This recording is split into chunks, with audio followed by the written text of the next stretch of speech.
This story took place when I worked at one of those haunted mazes for the month of October. It pays minimum wage, so I get a little spending money to get me through college. Our maze is a corn maze / haunted house. I am not one of those people who get to jump out with a bloody mask and scare the visitors. I'm the girl who works the picture counter. You see, the maze I work at takes a picture of you when you go through a certain part of it, and then at the end of the maze, you can see the picture of you and your friends looking ridiculous and scared, and you can buy it for $5. It's actually pretty fun to see everyone's faces. There are some pretty hilarious ones. So I've been working here for a few weeks, a couple nights a week. A lot of people have come through, hundreds, and every single one of them has been caught screaming, jumping, staring in horror, etc. at that one point where the picture is taken. But Friday night that changed. At about 8:30 p.m., a picture loaded on my computer, and I set to print it. I was told, through text, that it was a party of one, so I should print only one copy. I got ready to do so, and glanced at the picture. It was a single man, completely dressed in black, head adorned with a jet black bowler hat. He wasn't screaming, wasn't cringing away. He was facing right at the camera, his face shrouded in shadow. It unnerved me. I have never seen someone not react. Never. But whatever. Maybe he was just used to it, or maybe someone told him what to expect. I got over it and finished my night, selling people their funny memories. Just as we were shutting down around 11, I was packing up the unsold pictures when I saw the man's picture again. Then I realized I had never seen him ask if he wanted to buy it. It was odd, as they had to pass my kiosk to get out of the maze. I just decided to not let it worry me and drove home. But here's where it gets scary and weird. Okay, so I went back to work yesterday, Saturday, and I did my job until around 8:30. And then the picture came through. Party of one, man completely in black, not scared, staring at the camera. But this time I could sort of see his face. He was smiling, in the most frightening way possible, practically all his teeth showing. I felt sick to my stomach, and actually wanted to leave, but I couldn't, obviously, as Saturdays are our busiest nights. Finally, the end of the night rolled around, and he never came back to get his photo again. I told my boss to come check it out, showed him both photos, and told him how the guy never showed up to see me. I was visibly shaken, but he told me not to worry about it, that it was probably some practical joker who was trying to freak us out or something. So I'm convinced the man, or whoever he is, knows who I am and that I'm here, and I think he's purposely here for me. Last night, Sunday, I asked my boss if I could have someone work with me because I was nervous. However, he denied my request because we didn't have extra people working, which I get. I guess Sundays aren't busy this early before Halloween most years, but this one was turning out to be, so he didn't prepare me for needing a bodyguard. He said he would come every hour or so to check up on me if I ever wanted him to. I felt kinda stupid and childish. It was early in the night, so it was still light out, and everything felt okay, you know? I was lured into a false sense of security, I suppose. So I told him it was fine. I would just keep in contact and tell him if things got weird. Well, they did get weird. At around 7:45 or so, I realized I had to pee. So I texted my boss and asked if he would send someone over to cover for me. He didn't reply, which is really odd because he usually texts back super fast to maintain order if something was going bad. When he finally replied to me, it was 8:21. I know, because I was glancing at my phone every 30 seconds. He said he would send a girl working the ticket counter. I'm going to call her Alex, even though that's not her real name because I'm paranoid, to switch with me for a bit and he would work tickets. As soon as Alex got to the photo kiosk, I practically ran to the bathroom, which is actually just some bad nasty porta potty, because I had to pee so bad. There was a line, of course, and I stood waiting impatiently. Just as I was about to go in, movement to my left caught my attention. I looked over there, which is just more empty cornfield, and that isn't part of the maze. It stretches on for miles, and I saw him. I freaking saw him, standing there, in the corn, the same sinister smile on his face. I looked around and noticed there was no line. No people were around me. My blood ran cold, and my heart was beating faster than it ever was, I swear. I jumped into the porta potty, locked myself in, and threw up. I started crying like a little baby, shaking and heaving. I literally stayed in there for 15 minutes.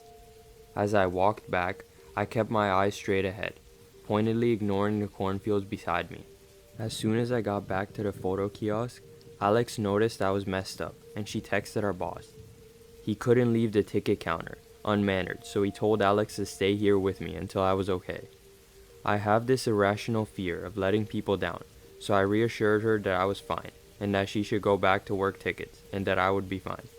I'm stupid sometimes, but it's just this thing I have. I hate letting people down. So much so I was willing to be terrified alone at the damn kiosk for another 2 hours. Dumb, I know. So Alex left, rather reluctantly I think, and I was alone again. By this time it was almost 9 p.m. I decided to look at the pictures from around 8:30 to see if he had gone through. He hadn't. I think he knew I wasn't at the kiosk, and that's why he was in the corn by the bathrooms and not in the maze. I don't understand what I possibly did to make him come after me. Maybe he's not evil. Maybe he just has a message for me or something. I know I should just quit this job, but I can't stomach the thought of leaving them all with no one. It's hard to get someone and train them this close to Halloween because it's always so busy. I also don't want to just leave, because I have this feeling in the pit of my stomach, an almost primal feeling, that no matter where I go, he's going to follow. Today was Halloween. I just got home from school, and I called my friend outside to hang out. I've been friends with her for a while, but I just thought this would be a way to get to know her even more. We were both planning on going to a haunted corn maze. The main attraction from this maze is multiple people dress up in scary Halloween costumes and scare people as they're trying to find their way outside of the maze.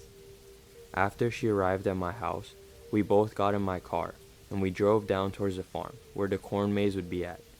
The location of the farm was not too far from our house. It was probably about 30 minutes away.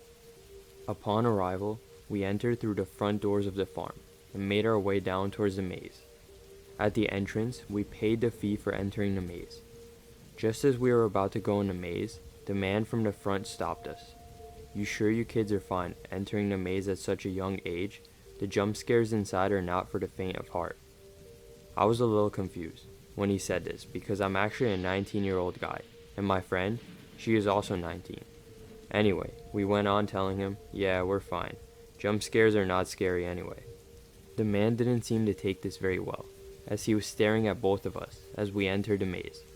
At the first intersection in the maze, I grabbed my friend's hand and pulled her to the right. "Sorry, I just wanted to get away from that creep's sight." She then replied, "Yeah, that was really weird." At this point, we were both a little sketched out, but we decided to not let it ruin our experience from the maze. As we continued walking, the sun seemed to be getting lower and lower as it was getting dark quick. Soon it was completely dark. The only light we had was our phone flashlights. The flash illuminated the path as we took a right turn, then left, right, and right again. Don't you think it's a little weird that nobody has jump scared us yet? "I think we've been in here for like 15 minutes, she said to me with a shaken voice.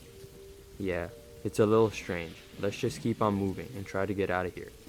The more we walked, the more confused we became. I felt as if we were just going in circles. Just then we heard a loud scream from deep in the maze, followed by loud laughter. "What was that? I'm scared," she said. "Don't worry, we'll get out of here. So, let's go left, away from that sound," I replied. As we continued walking, my friend stopped dead in her tracks and pointed straight out at something in front of us. I shined my phone flashlight in that direction, which illuminated the clown that was standing in front of us, holding some sort of box. The clown looked so real. It had creepy eyes and blood all over its face and body. "Don't worry, it's just the guy behind the scary costume," I told my friend. She grabbed my hand tightly. Just stay behind me. Let's get past him and we're out. We're almost out." At this point, neither my friend and I wanted to still be in the maze. We both wanted to get out as fast as possible. I led the way as I quickly sped walk towards the clown. "Are you guys leaving already?" The clown chuckled. This sent goosebumps down my hand. In that exact moment, the clown dropped the box. What fell out of the box scares me to this day. It was a human hand, This pushed it overboard. I grabbed my friend's hand and we both ran away as fast as possible, screaming for help. Luckily, some people from outside the maze heard our screams, and they screamed back, leading us out. At the exit of the maze, there was 2 police officers with their gun drawn. They were getting ready to patrol the maze. My friend and I were so confused. That's when some people explained to us what really happened. Turns out there was a killer, dressed up as a clown, who entered the maze and murdered one of the guests. That's when the entire maze shut down, and all of the employees ran out. The guy at the front was not notified in time, so he let you guys enter the maze. That's why there was no jump scares.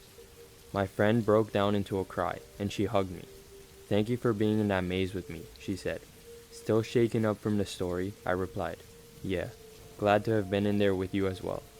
Just then, the police officers exited the maze, holding the clown in handcuffs. To this day, this was definitely one of the scariest nights of my life. This took place when I was around the age of 15. It was a cold and rainy Halloween night. My friend and I decided that we were not going to let a bit of rain stop us from going to the annual corn maze in our town. I decided that the best time to go to the corn maze was around 9, because that's when it would be completely dark outside, making it scarier.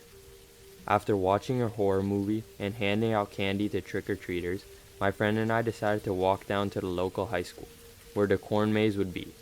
This event was very popular in my town, and towns nearby, as the maze was about 5,000 square feet. Once we got past the line, which was surprisingly short, we were next to enter the maze. By this point it was 9:30, and a dense fog was starting to set.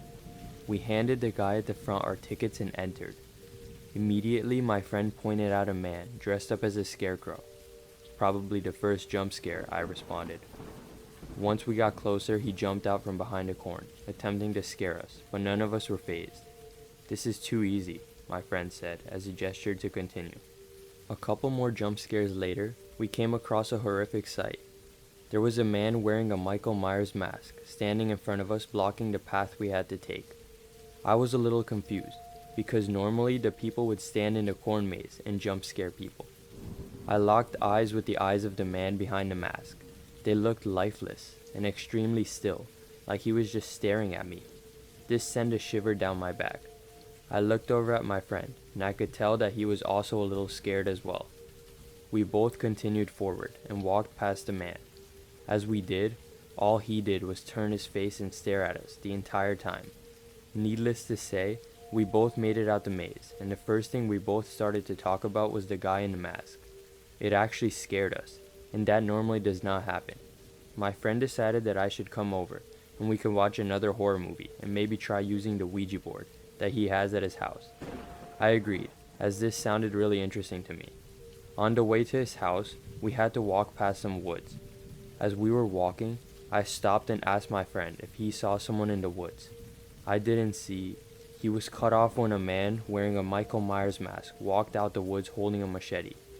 "Is this the same guy from the maze?" I asked. "No, it can't be. There's no way. He must have been following us," he answered. I didn't really want to wait around and find out what this guy wanted with us, and why he was following us. "Yo, let's get the fuck out of here," I said. "Let's run towards the local park." My friend quickly understood the plan, and we both started running. The man in the Michael Myers mask started chasing us. "Come back. You wanted to get scared? I'll scare you," the man screamed. This only scared my friend and I even more. Luckily, our weekly soccer practice coupled with adrenaline helped us easily outrun the creepy man and make it to the park. Once inside the park, we wanted to wait and make sure we completely lost the guy before returning home, so that we don't give away our address to the man. Luckily, we ended up losing the masked man for good and decided to walk home. Nothing else happened to this day, but I'm grateful for surviving that night.